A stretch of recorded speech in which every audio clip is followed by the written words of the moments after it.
I mean, how gross is that? That and warped is that they're saying the First Amendment, oh, this political satire and political speech we disagree with, not allowed under the First Amendment, but money in politics, constitutional right. We're literally living in a world where dollars and cents being spent to bribe politicians has more rights than comedians who are speaking truth to power. It's really scary.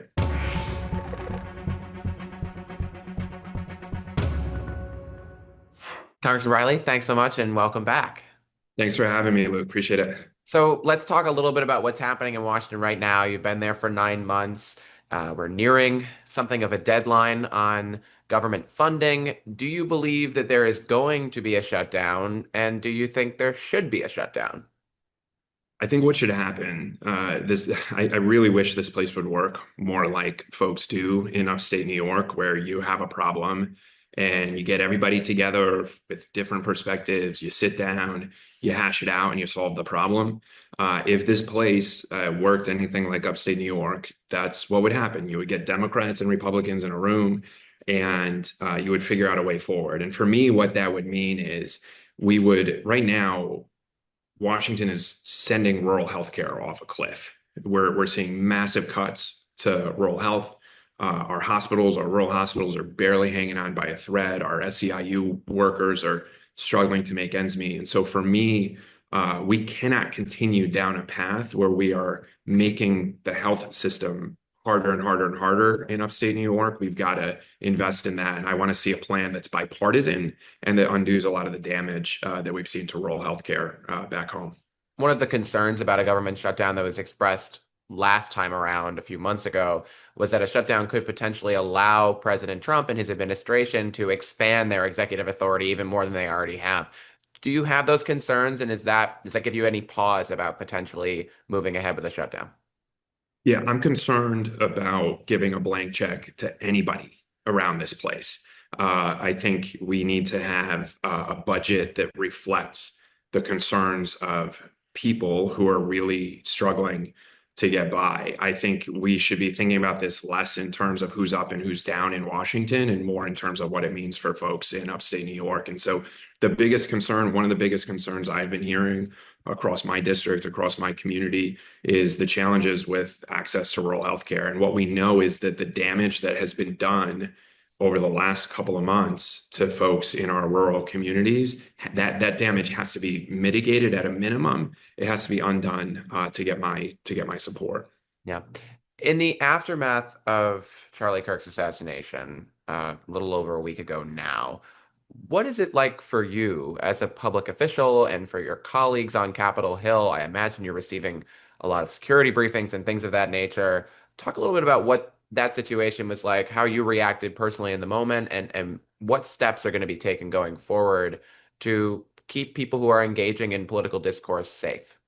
Yeah, I really appreciate that question, Luke, and I think that it's the right question. I also think it's for me, it's not just about what it means for me and my colleagues. It's what it means for our families and our communities. And look, I disagree with just about everything Charlie Kirk has said that I'm aware of. But we live in a country where we have debate, or at least we should have debate. We should be able to disagree with each other in a healthy way. There's no place for political violence. And again, it just goes back to this disconnect between how Washington and Albany and all these political power centers work versus how people operate in our community in upstate New York. We can disagree with each other. We can disagree with each other very strongly. But at the end of the day, we're all reminded that we're upstate New Yorkers first and we have shared values. And this political violence just rips at the core of that. And I'm just begging folks, turn the temperature down, give each other the benefit of the doubt. We shouldn't be escalating this and turning up the temperature like we're seeing a lot of Washington politicians do. We should be reaching out to each other and reconnecting with each other and reminding each other that we're all in this thing together and that the political violence is totally unacceptable. There's been a lot of backlash to comments that were made by folks on the left. You saw what happened to Jimmy Kimmel just last night with his show being pulled off the air. We had two professors here at Syracuse who have been put on leave as a result of posts that they made in the aftermath of the Kirk assassination.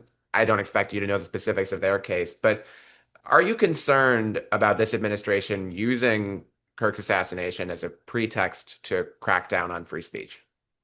Yeah, I'm very concerned about that and the bigger picture here around how we interact with each other in a democracy. The reason our democracy has been great in some ways, it obviously has its failings, but the reason it's been great in a lot of ways is because you can speak truth to power. Political satire, making fun of elected leaders. Look, I get it. I get it probably as much as anyone. That's something that we do in this country. It makes our country great is political satire and holding leaders accountable. And think about the obscenity of the situation that we're currently in, where we have a bunch of people, political elites, people in power, who are trying to tell us that the First Amendment doesn't protect political satire. It doesn't protect political views that we may disagree with very strongly. The heart of the First Amendment, they're telling us, oh, it doesn't protect that. And at the exact same time, they're in the Supreme Court telling us that the First Amendment does protect money in politics. I mean, how gross is that? That and warped is that they're saying the First Amendment, oh, this political satire and political speech we disagree with, not allowed under the First Amendment, but money in politics, constitutional right. We're literally living in a world where dollars and cents being spent to bribe politicians has more rights than comedians who are speaking truth to power. It's really scary. Well, I wouldn't know anything about doing political satire directed at you, Congressman, so I don't know. I don't know what that reference was about, but I am curious. I want to talk about NYSEG in a moment, but I actually do think there's a connection here to what's happening and what we're seeing in the news because as someone who is going through journalism school, you have Ithaca College, another great journalism school within your district. There is a merger happening between Nexstar, one of the largest local TV station owners, and Tegna, another one of the largest, that would, if approved by Trump's FCC, allow them to own television stations in 80% of households in the country, which, again, this is the kind of thing that I shouldn't be saying because I'm looking for a job in 5 months, but like smacks of a monopoly to have them owning that many stations in a market. And so Nexstar was the first one to come out and pull Kimmel off the air, not ABC. And there are concerns that the reason they did that was in order to curry favor with Trump's FCC chairman, in much the same way that CBS wanted a merger with Skydance. Do you see that happening? And what are some of the things that can be done congressionally or beyond that to prevent these types of monopolistic mergers from happening?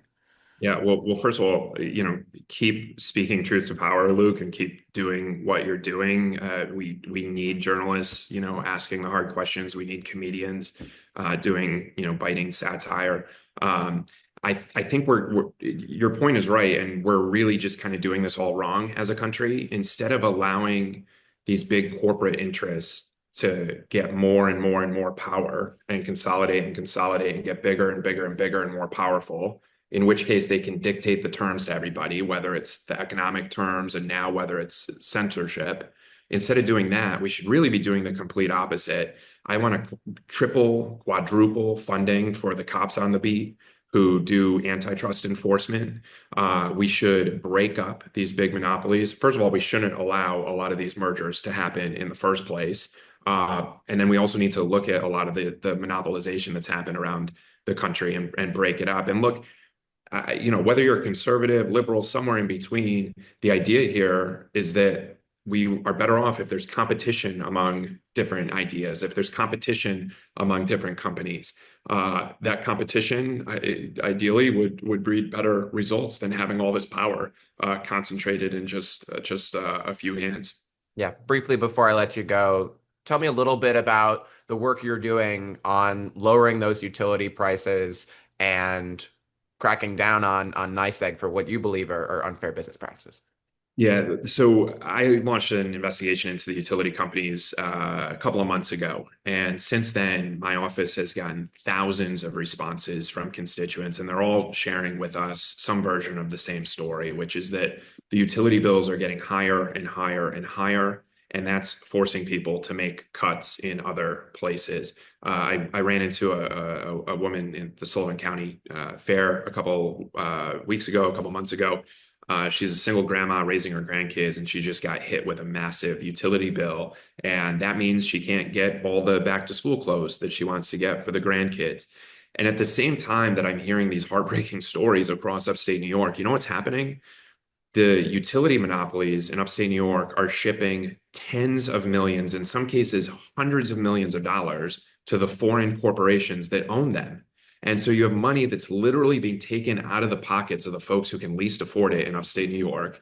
And that money is being shipped to a boardroom halfway around the world to line the pockets of corporate executives. It's completely unfair.